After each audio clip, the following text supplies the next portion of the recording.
सरकार को मिला है तो वो नवीनगर से मिला है। फिर ये नया बल्ब लाइन और ट्यूब लाइन और सब लाइन चालू होने के बाद कहां से आ गया?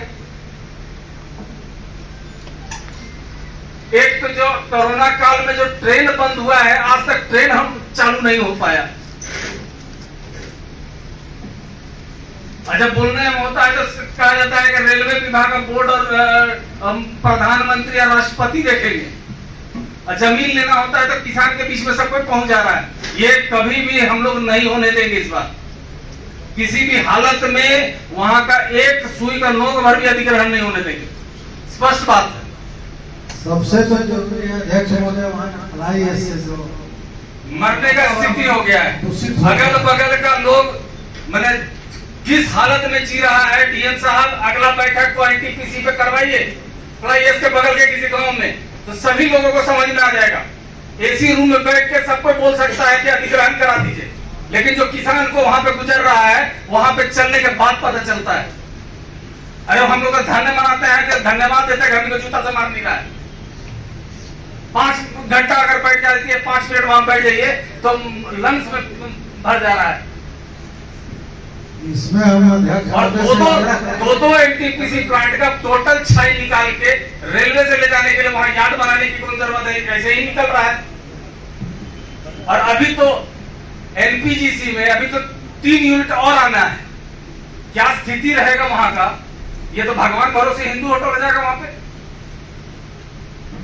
वहां का यहां तक कि पानी तक भी अगल बगल का गांव का चेक करा लीजिएगा, इतना प्रदूषित हो गया जिसका कोई हिसाब नहीं। अगर केवल अब चापाकल से पानी वहां चल के पी के देख लीजिए। अब फिर नया एक बल्ब लाइन और सब स्टार्ट कर दिए हैं। तब सीओ पहुंच गया फोर्स लेके के हम नापी करेंगे जमीन का। लेकिन इसका पूरे सदन के माध्यम से हम बोल रहे हैं कि इसका ये नहीं होना चाहिए। आप लोग पहले से एनटीपीसी डिसाइड किया होगा कि इस फ्लाईएस को हम कैसे ले जाएंगे। अभी एनपीजीसी कर रहा था, कल बीआरपीसीएल कहेगा कि हमको भी 2000 एकड़ चाहिए। टोटल का टोटल जमीन आप लोग नहीं होता, एक ही बार में टोटल ले लीजिए। अभी बना है अब सांसद महोदय अभी बना है, और अभी रेलवे के माध्यम से अधिग्रहण करने की बात हो रही है। एनटीपीसी का फ्लाईएस निकलना है और रेलवे आके वहां पे नापी करवा रहा है। सब बहुत बड़ा खेला है कि एनटीपीसी का रेट देना पड़ेगा किसान को, इससे बढ़िया कि एनटीपीसी रेलवे को पैसा दे दे और रेलवे अपने नियम से पैसा कम देना पड़ेगा रेलवे के अधिग्रहण के मुताबिक। तो भैया अधिग्रहण कराना ही नहीं।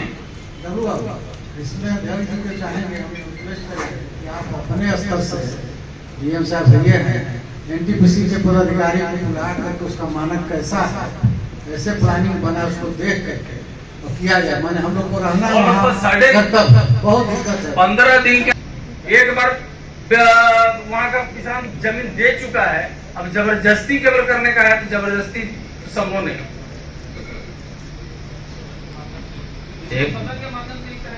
डीएम साहब, एक छोटा और मामला है, जिले का मामला है। और अभी सीबीआई आया था उसका जांच करने के लिए, क्या कितना आप लोग बनवाए और कितना नहीं बना, और जिसका पेमेंट हो गया उसका भी लिस्ट होगा आप लोगों के पास। सर एनटीसीपी वाला हमारे पास नहीं रहता। एनटीपीसी से सीएसआर से पूरे जिले के अंदर में सभी स्कूल में बहुत जगह बना है, हम दिखवा लेते हैं सर। इसको आप चेक कीजिए और हम लोगों को अवगत कराइए कि कहाँ कहाँ बना है और कहाँ कहाँ नहीं बना है, और किस जगह पेमेंट हो चुका है और वहाँ नहीं है। सर उसमें मैं बता देता हूँ, जो सीएसआर से जहाँ भी टॉयलेट्स का निर्माण हुआ है वो सेंट्रलाइज्ड रूप से हुआ था, उसका लिस्ट हो सकता है इनके पास हो भी, और उसका पेमेंट भी उनके द्वारा ही किया है, बनवाया भी या उनके द्वारा। मेरा वो कहना नहीं है डीएम साहब, बना तो हमारे ही स्कूल में ना। वो लिस्ट आप देख लीजिए, आपके पास अगर है आपके पास तो लिस्ट होगा कि किस किस स्कूल में किस किस विद्यालय में कहाँ कहाँ बना है सर, वो हम लोगों को उपलब्ध करेंगे। हम एनटीपीसी से भी मांग रहे हैं कि वो लोग कहाँ कहाँ बनाए हैं, क्योंकि हमको कहीं नजर नहीं आता है सर। हम भी अपने विधानसभा में घूमते हैं तो कहीं भी नजर नहीं आ रहा। जो बना हुआ है वो 90% गिरा हुआ मिल रहा है। तो उसको कितना फंक्शनल है, कितना अनफंक्शनल है, इस सब हम लोगों को रिपोर्ट आप बना के दीजिए। शिक्षा पे सदस्य लोग के मन में कुछ है तो शॉर्ट में एक एक बात समस्या रखिए। बारून प्रखंड के धनगाही पंचायत में रामपुर मिडिल स्कूल में मात्र 2 कमरा है, जबकि छात्र 200 ले रहे हैं। दूसरा है जहां बच्चों को कठिनाई हो रही है, अप्रोच नहीं। जैसे अभी हम बसौरा में गए थे, विगत 2.5 महीना से पूरे बरसात में कोई बच्चा या कोई शिक्षक स्कूल में नहीं पहुंच पाया। इसी तरीके से अभी हम अपने इसमें ये गांव था रेगनिया मंझौली, वहां भी गए तो वही स्थिति था, पूरा बाढ़ पानी से डूबा हुआ है पूरा रास्ता, वो भी बंद पड़ा हुआ था। ऐसा सब जगह का चयन करके एक लिस्ट आउट कीजिए कि जहां पे अप्रोच गड़बड़, जैसे साया हाई स्कूल में आपका अभी भी अप्रोच नहीं, वहां पे उतने सारे बच्चे हाई स्कूल में आते हैं और वहां पे अप्रोच नहीं है। तो ये आप लोगों को देखना है, रिपोर्ट करना है डीएम साहब को, हम लोगों को रिपोर्ट दीजिए कि उसको किस तरीके से ठीक कर सकते। अच्छा मैडम, सर मजदूरों को देखना है ना मैडम, सर हमको ये बताइए सर कि एनटीपीसी जमीन अधिग्रहण जब की तो वहां पे एनटीपीसी को मजदूरों को पेमेंट देना है। सर के संज्ञान में सर एक बात लाना चाहते हैं सर कि सर जो भी ऑर्गेनाइजेशन स्टेट गवर्नमेंट के द्वारा गवर्न होता है सर, वो हम लोग का जुरिस्डिक्शन है सर। एनटीपीसी सेंट्रल गवर्नमेंट के अंतर्गत है सर, वो हमारे जुरिस्डिक्शन में नहीं है सर। अच्छा, तो डीएम साहब के अंडर तो आएगा, क्योंकि ये आदमी तो हम ही लोग के हैं, हम लोग के क्षेत्र के हैं, हम लोग के यहाँ के हैं। उन लोगों को आज तक एनटीपीसी बना भी, बिजली भी देने लगा, राख गिरने लगा, और आज तक कभी भी किसी को पेमेंट नहीं मिला मजदूर को। क्यों नहीं मिला? ये तो चयन करना है ना कि कौन वहां पे मजदूर थे जो किसान के जमीन पे काम कर रहे थे। अब आप बोल दीजिएगा कि ये मेरे अंडर में नहीं है, डीएम साहब कहेंगे कि मेरे अंडर में नहीं है, एनटीपीसी कहता है कि जिला एडमिनिस्ट्रेशन के अंडर में है। तो ही ना ससुरे रह गया ना नहरे रह गया ये मामला, और करोड़ों करोड़ रुपया पड़ा हुआ है एनटीपीसी के पास में। ये बात अगर हम गलत बोल रहे हैं तो भी बताइए कि किसको पे करना है और किसको चिन्हित करना है कि मजदूर कौन है। ये भी स्पष्ट नहीं है आज तक।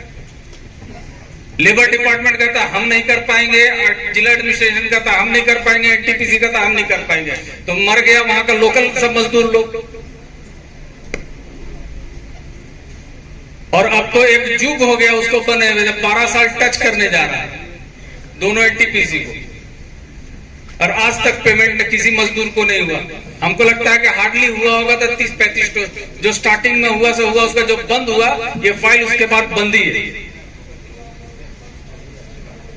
इसको भी प्रोसीडिंग में लीजिए और उसको तत्काल उसका व्यवस्था कराइए कि दोनों एनटीपीसी में जो मजदूर वहां पे जमीन पे काम करते थे, खेत पे काम करते थे, उन लोगों का चयन करके उन लोगों के घर में पैसा दीजिए। हमको लगता है 25% तो मर गया होगा मजदूर लोग। अगर जो मर गया है उसके परिवार को वो पैसा किस तरीके से मिले, ये व्यवस्था देखने का उपाय किया जाए। इसको भी प्रोसीडिंग में लीजिए। और डीएम साहब थोड़ा इस पे सीरियस होइए, क्योंकि ऐसा नहीं है कि पैसा नहीं है, पैसा तो उसका पड़ा हुआ है, लेकिन डिसाइड ही करने वाला कोई नहीं है कि कौन मजदूर है, किसको पैसा मिलने वाला है।